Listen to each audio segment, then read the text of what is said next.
ಕಾಂಗ್ರೆಸ್ ಮಹಿಳಾ ಮುಖಂಡರಾದ ಶ್ರೀಮತಿ ಶೈಲಜಾ ವೆಂಕಟೇಶ್ ಅವರ ಅದ್ದೂರಿ ಹುಟ್ಟುಹಬ್ಬ ಆಚರಣೆ. ಮಾಗಡಿ. ಕಾಂಗ್ರೆಸ್ ಮಹಿಳಾ ಮುಖಂಡರಾದ ಶ್ರೀಮತಿ ಶೈಲಜಾ ವೆಂಕಟೇಶ್ ರವರ ಹುಟ್ಟುಹಬ್ಬವನ್ನು ಅವರ ಅಭಿಮಾನಿಗಳು ಮಾಗಡಿ ಪಟ್ಟಣದಲ್ಲಿರುವ ಕಾಂಗ್ರೆಸ್ ಕಚೇರಿಯಲ್ಲಿ ಅದ್ದೂರಿಯಾಗಿ ಆಚರಿಸಲಾಯಿತು. ಅಭಿಮಾನಿಗಳು ದೊಡ್ಡ ಕೇಕ್ ಕತ್ತರಿಸಿ ಬೃಹತ್ ಹೂವಿನ ಹಾರ ಹಾಕುವ ಮೂಲಕ ಶುಭ ಹಾರೈಸಿದರು. ಶ್ರೀಮತಿ ಶೈಲಜಾ ವೆಂಕಟೇಶ್ ಮಾತನಾಡಿ, ನಾನು ಸಹ ಬಡ ಕುಟುಂಬದಲ್ಲಿ ಹುಟ್ಟಿ ಬಡವರ ಕಷ್ಟ ಹತ್ತಿರದಿಂದ ನೋಡಿದ್ದೇನೆ. ನಮ್ಮ ಕ್ಷೇತ್ರದ ಜನಪ್ರಿಯ ಶಾಸಕರಾದ ಬಾಲಣ್ಣನವರ ಆಶೀರ್ವಾದದಿಂದ ಬಡವರಿಗೆ ನನ್ನ ಕೈಲಾದ ಸಹಾಯವನ್ನು ಮಾಡಿಕೊಂಡು ಬರುತ್ತಿದ್ದೇನೆ. ಬಾಲಣ್ಣನವರು ನನ್ನನ್ನು ಗುರುತಿಸಿ ಜಿಲ್ಲಾ ಪಂಚಾಯತಿ ಟಿಕೆಟ್ ಕೊಟ್ಟರೆ ಇನ್ನೂ ಹೆಚ್ಚು ಜನಸೇವೆ ಮಾಡುತ್ತೇನೆ. ನನ್ನ ಹುಟ್ಟುಹಬ್ಬಕ್ಕೆ ಶುಭ ಕೋರಿದ ಎಲ್ಲರಿಗೂ ಅಭಿನಂದನೆ ಸಲ್ಲಿಸುತ್ತೇನೆ ಎಂದರು.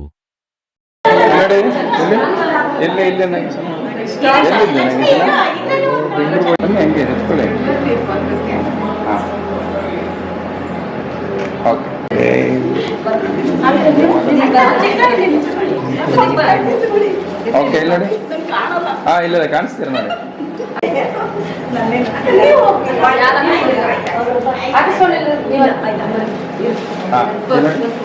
ಹಿಂದೆ ಬಂದ್ಬಿಡಿ ಈ ಕಡೆ. ಇಲ್ಲ ಮೇಡಮ್ ಇಲ್ಲಿ ಅವ್ರಿಗೆ ಹಾಕ್ಲಿಕ್ಕೆ ಬಂದ್ಬಿಟ್ಟು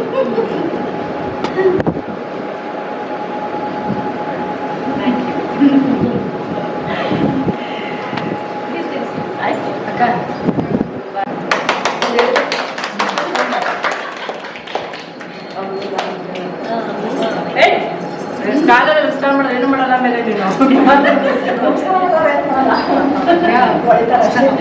ಇಲ್ಲಿ ಕಷ್ಟದಿಂದ ನಾನು ಗೊತ್ತಾಗುತ್ತೆ ಅಷ್ಟೇ.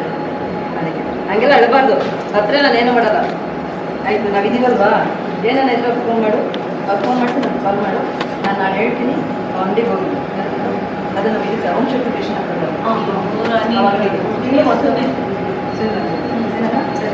ಯಾಕಂದ್ರೆ ಫ್ರೀ ಆಗಿಲ್ಲ. ದುಡ್ಡು ಕಾಸು ಶಾಶ್ವತ ಸಾಯೋರ್ಗ ಅನ್ನದ ವ್ಯವಸ್ಥೆ ಮಾಡಬೇಕು. ರೋಜಕ್ಕ ಕರೆಕ್ಟ್ ಅಲ್ಲ. ಅಂಗಡಿಗೆ ಹೇಳ್ಬಿಟ್ರೆ ತಿಂಗಳ ರೇಷನ್ ಕಳಿಸಿದರೆ ಅವ್ರಿರೋ ಗಂಟೆ ಅದು ಬಿಟ್ಟುತ್ತೆ. ಅಷ್ಟೇ ಸಾಕಷ್ಟೇ ಆಯ್ತಾ. ಏನನ್ನ ಹಾಸ್ಪಿಟಲ್ ದೊಡ್ಡ ಮಾಡ್ಕೊಂಡು ಬಂದಾಗ ನಮ್ಗೆ ಹೇಳು, ಶಾಸ್ತ್ರಗಳು ಅವ್ರನ್ನ ಸಹಾಯ ಮಾಡಿಸ್ತಾರೆ. ಖಂಡಿತವಾಗ್ಲೂ ತುಂಬ ಖುಷಿಯಾಗತ್ತೆ. ಇವತ್ತೇನು ನಮ್ಮ ಶೈಲಜಾ ಅವರು ಹುಟ್ಟುಹಬ್ಬನ ಆಚರಿಸ್ಕೊತಾ ಇದ್ದಾರೆ. ನಿಜವಾಗ್ಲೂ ಬೆಳಗ್ಗೆಯಿಂದ ಎಲ್ಲ ಕಡೆ ಬಾಳಣ್ಣ ಅವ್ರ ಮನೆಗೆ ಹೋಗಿದ್ವಿ, ಹನುಮಂತೇಗೌಡ್ರ ಮನೆಗೆ ಹೋಗಿ ಅವರ ಆಶೀರ್ವಾದ ಪಡ್ಕೊಂಡ್ರು. ಕುಷ್ಮಾ ಮೇಡಮ್ ಹತ್ರ ಹೋಗಿದ್ವಿ, ಮತ್ತು ಹಾಗೆ ವಜ್ರಮುನಿ ಅವರು ಮನೆಗೆ ಹೋಗಿ ಅವ್ರ ಮಗನ ಹತ್ರ ಕೂಡ ಅವರು ಮನೆಯಲ್ಲಿ ಆಶೀರ್ವಾದ ಮಾಡಿಸ್ಕೊಂಬಂದರು. ಇದೆಲ್ಲ ನೋಡ್ತಾ ಇದ್ರೆ ಅವರು ನಿಜವಾಗ್ಲೂ ಒಂದು ಹೆಮ್ಮೆ ಅಂತ ಹೇಳೋಕ್ಕೆ ಇಷ್ಟಪಡ್ತೀನಿ. ಇದೇ ಮಾಗಡಿ ತಾಲೂಕಲ್ಲಿ ಅವ್ರು ಏನೋ ಒಂದು ಗುರಿನ ಸಾಧಿಸ್ಬೇಕು ಅಂತ ಅಂದ್ಕೊಂಡಿದ್ದಾರೆ. ಬಡವರಿಗೆಲ್ಲ ತುಂಬ ಹೆಲ್ಪ್ ಮಾಡಬೇಕು, ನನ್ನ ಕೈಲಿ ಏನಾಗುತ್ತೋ ಅಷ್ಟು ಸಹಾಯನ ಮಾಡಬೇಕು ಹೆಣ್ಮಕ್ಳುಗಳಿಗೆ ಅಂತ ತುಂಬ ಆಸೆ ಪಟ್ಟಿದ್ದಾರೆ. ಅದೆಲ್ಲ ಖಂಡಿತವಾಗ್ಲೂ ನೆರವೇರಲಿ. ಮತ್ತು ಅವ್ರಿಗೂ ಅವ್ರ ಕುಟುಂಬಕ್ಕೂ ದೇವರ ಆಶೀರ್ವಾದ ಸದಾ ಇರಲಿ. ತಿರ್ಗಾ ಹುಟ್ಟುಹಬ್ಬದ ಶುಭಾಶಯಗಳನ್ನು ನಾನು ರಾತ್ರಿಯಿಂದ ಕೂಡ ಅವ್ರ ಜೊತೆಯಲ್ಲೇ ಇದ್ದೀನಿ. ತುಂಬ ಚೆನ್ನಾಗಿ ಆಚರಿಸಿ ಫಸ್ಟು ನಮ್ಮ ಮನೇಲೇ ಅವಳಿಗೆ ಕರೆದು ಕೇಕ್ ಕಟ್ ಮಾಡಿಸಿ ಎಲ್ಲ 12 ಗಂಟೆನಲ್ಲಿ ಅವ್ರ ಮಕ್ಕಳು ಕೂಡ ಆಚೆ ಕಡೆ ಕರ್ಕೊಂಡು ಹೋಗಿ ಎಲ್ಲೋ ಒಂದು ಬೈಲಲ್ಲಿ ಒಂದು ಸಸ್ಪೆನ್ಸ್ ಆಗಿ ತುಂಬ ಚೆನ್ನಾಗಿ ಅದನ್ನು ಅವಳ ಜೀವನದಲ್ಲಿ ಮರೆಯೋಕ್ಕಾಗಲ್ಲ. ಅವರು ಅಷ್ಟು ಚೆನ್ನಾಗಿ ಆಚರಣೆ ಮಾಡಿದ್ದಾರೆ. ನಿಜವಾಗ್ಲೂ ಖುಷಿಯಾಗುತ್ತೆ. ಇನ್ನೂ ಉನ್ನತ ಮಟ್ಟದಲ್ಲಿ ಬೆಳೆದು ಎಲ್ಲ ಹೆಣ್ಮಕ್ಳುಗಳಿಗೂ ಅವ್ರ ಕಷ್ಟ ಸುಖದಲ್ಲಿ ಭಾಗಿಯಾಗಿ ಏನೇ ಒಂದು ಕುಂದುಕೊರತೆ ಇದ್ದರೂ ಕೂಡ ಅವ್ರನ್ನ ಕೇಳಿ ವಿಚಾರಿಸಿ ತುಂಬ ಆಸೆ ಇದೆ. ಮಾಗಡಿ ತಾಲೂಕಲ್ಲಿ ನಾನು ಹೆಣ್ಮಕ್ಳುಗಳಿಗೆ ತುಂಬ ಹೆಲ್ಪ್ ಮಾಡಬೇಕು ಅನ್ನೋದು ಅವರ ದೊಡ್ಡ ಆಸೆ ಇದೆ. ಖಂಡಿತವಾಗ್ಲೂ ಅದು ನೆರವೇರುತ್ತೆ. ಆ ದೇವರು ಆಶೀರ್ವಾದ ಅವ್ರಿಗೆ ಇದ್ದೇ ಇರುತ್ತೆ, ರಾಘವೇಂದ್ರ ಸ್ವಾಮಿ ಆಶೀರ್ವಾದ ಇದ್ದೇ ಇರುತ್ತೆ ಅಂತೇಳಿ ನಾನು ಆಶಿಸ್ತೀನಿ. ಇವತ್ತು ತುಂಬ ಒಳ್ಳೆಯದಾಗಲಿ, ಖುಷಿ ಆಯಿತು. ನಾವೆಲ್ಲ ಸೇರಿ ಹೆಣ್ಮಕ್ಳು ನಮ್ಮ ಅಕ್ಕನ ಹುಟ್ಟಿದಬ್ಬನ ಆಚರಿಸ್ತಾ ಇದ್ದೀವಿ. ತುಂಬ ಖುಷಿ ಆಯ್ತೈತೆ. ಆ ಖುಷಿಗೆ ಈಗ ಏನು ಹೇಳ್ಬೇಕಂತ ತೋರ್ತಾ ಇಲ್ಲ.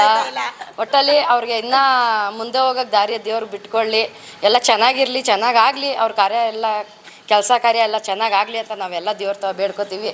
ನಾವೆಲ್ಲ ಹೆಣ್ಮಕ್ಳು ಅವ್ರಿಗೋಸ್ಕರ ನಿಂತಿದ್ದೀವಿ. ಅವ್ರಿಗೋಸ್ಕರ ಸಪೋರ್ಟ್ ಯಾವತ್ತೂ ಮಾಡೇ ಮಾಡ್ತೀವಿ. ಅದೆಷ್ಟೋ ಥರ ಆಗಲಿ ಏನಾರಾಗಲಿ ಅವ್ರಿಗೋಸ್ಕರ ನಾವು ನಿಂತೇ ಇರ್ತೀವಿ.